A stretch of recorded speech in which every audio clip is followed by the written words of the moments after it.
Hey, how's it going? Mr. Deadman here at the Deadman Stone Podcast. I should have done this video a lot sooner, but I'm doing it now. Uh, Look,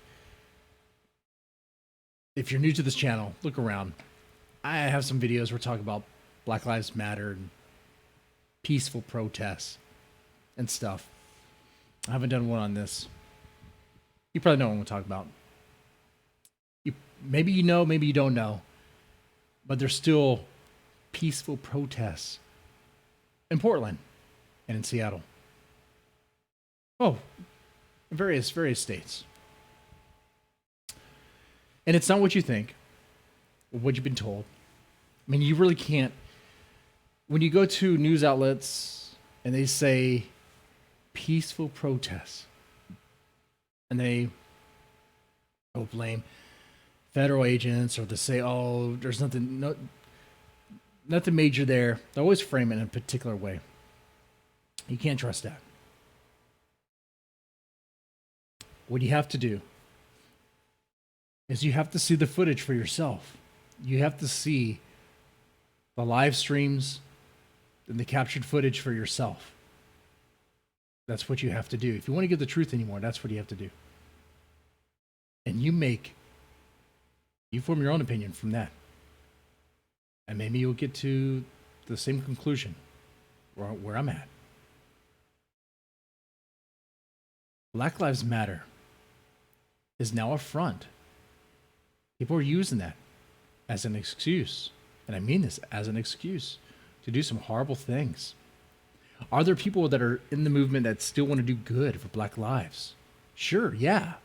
I do. I believe that. That's very possible. There's some people out there who have no idea that people are using the name for some nefarious purposes.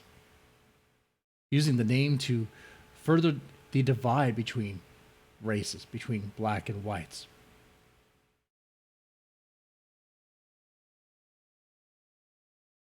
I mean, you get that. You get that with movements. You always get that with movements. And it's kind of like hashtags on Twitter. It might start with because of one thing, but it becomes another.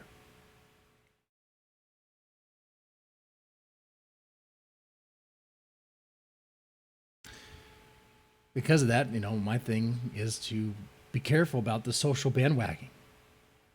Don't just jump on the bandwagon that everyone jumps on, because it might turn out that that movement might not be what it claims to be. But you have to look at the footage yourself. A couple of nights ago, actually before that, I talked about you had people, I believe it was in Portland, Seattle, they're running together. They're running together. Using Black Lives Matter, going into suburbs,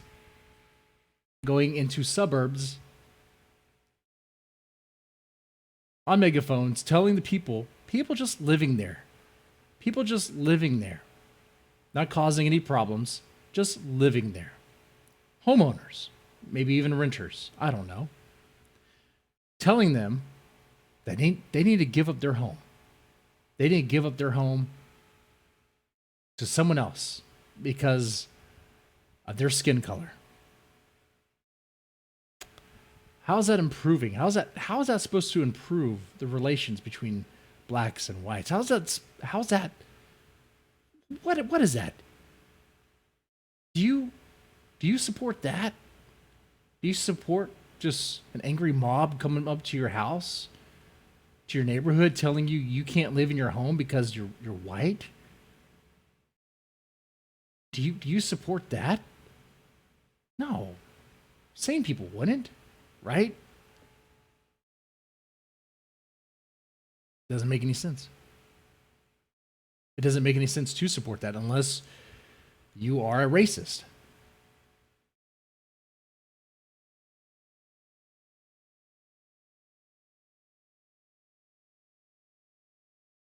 Then after that,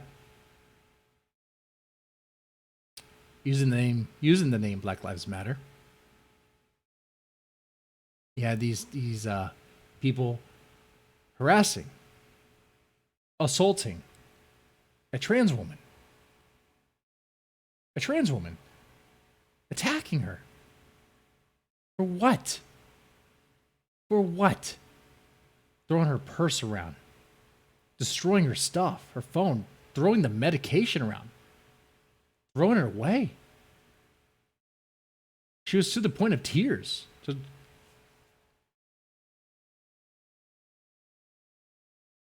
So progressive. So progressive right there. Then someone tried to stop it. Someone tried to be a hero.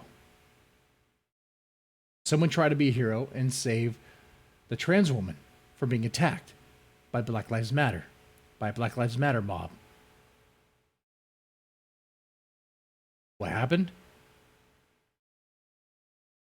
They beat him. They beat him. The videos are there. I can't show you, but you can find them. Go look.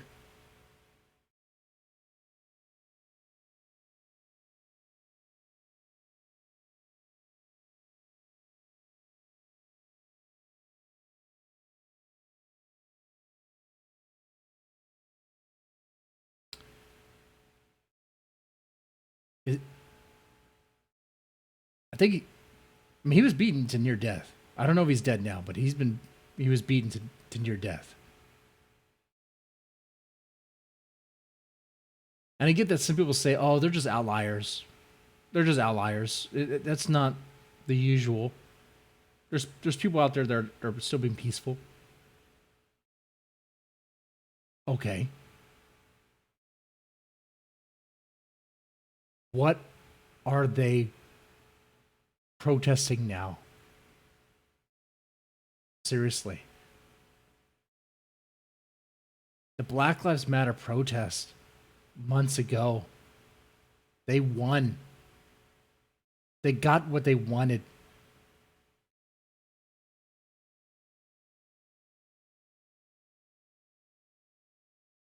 I mean, I guess they did. I mean, they weren't even peaceful in the beginning. They were burning their own neighborhood. How smart is that? How smart is that? Oh, they're businesses. They have insurance. It'll be fine. That's where people work too. And those businesses aren't going to stay there. They're not going to stay there. They're going to go. And they're not going to come back. Trucks are not going to go into these cities. Trucks that carry the supplies that city, that neighborhood's going to need are not going to go into those cities.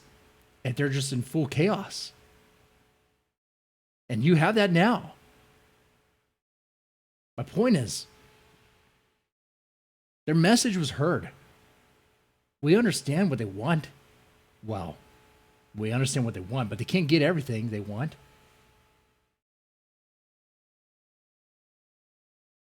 And even what they say they want, defund the police. You have voices in the black community that say, no, we don't want that. We need more police.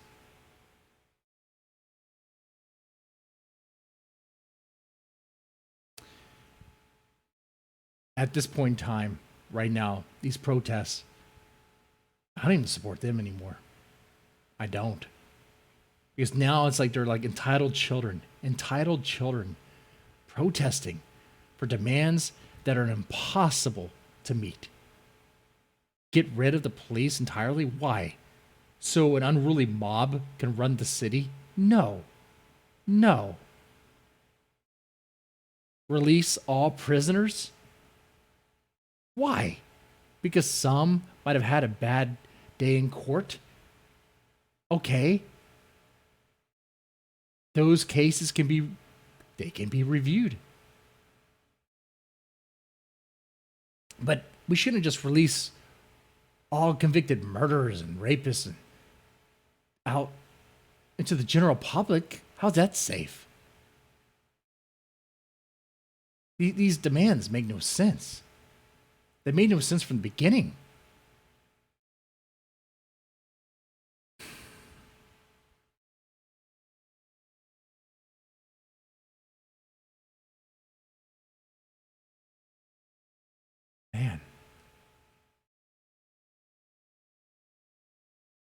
You gotta be careful with these social bandwagons, man. You gotta be careful with these movements. I know a lot of people put that BLM and whatever because they got, I don't know, they got swept up into it by emotion or whatever.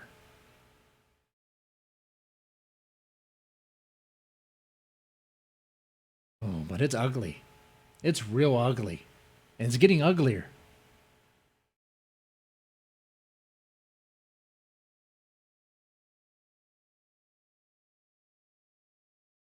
And you know why these protests, these peaceful protests, you know why they're spilling into the suburbs and the police are doing nothing about it? Do you know why? Because they won. They won. The prosecutors are not prosecuting, they are releasing. So the police aren't doing anything about it. If they were given the orders to do anything about it. Lately, it's like they've been told to stand down, not do anything. And people blame Trump for that. Trump doesn't run your local government. That is your mayor. That is your governor. So if your city is on fire and you have a lot of protests, a lot of these peaceful protests, ask yourself, what is your mayor? What is your governor doing? And if they're not doing anything about it, if they're encouraging it, then time is up, man. You need to put them to task. Maybe these upstanding citizens, whoever they are, if there are any left, that have a spine, go march to the mayor's house. I'll let them know, hey, we're done with this. You put it into this right now. The cops, the police that actually want to do something and establish law and order. Man, y'all need to just stop taking that paycheck and just, being cucks about the whole thing.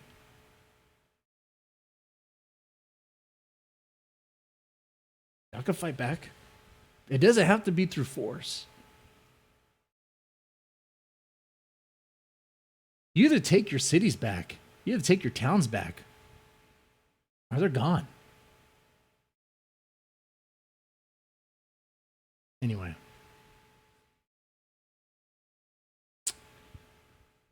So I guess I'll wrap this up here. What do you think? What do you think about Black Lives Matter now? Do you support? Do you support it now? Do you support what it has become? I hope not. And I say that as someone, yeah, I get it. Black Lives Matter. They do.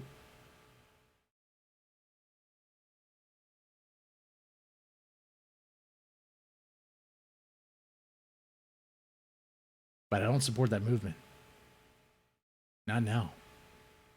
Not now. Because now it has become something else.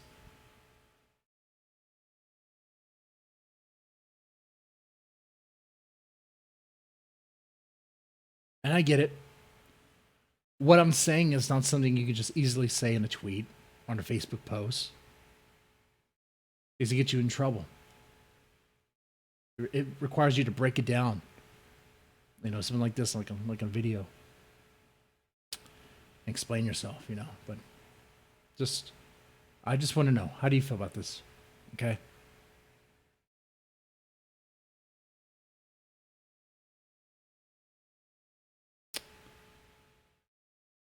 Y'all take it easy. Try to anyway.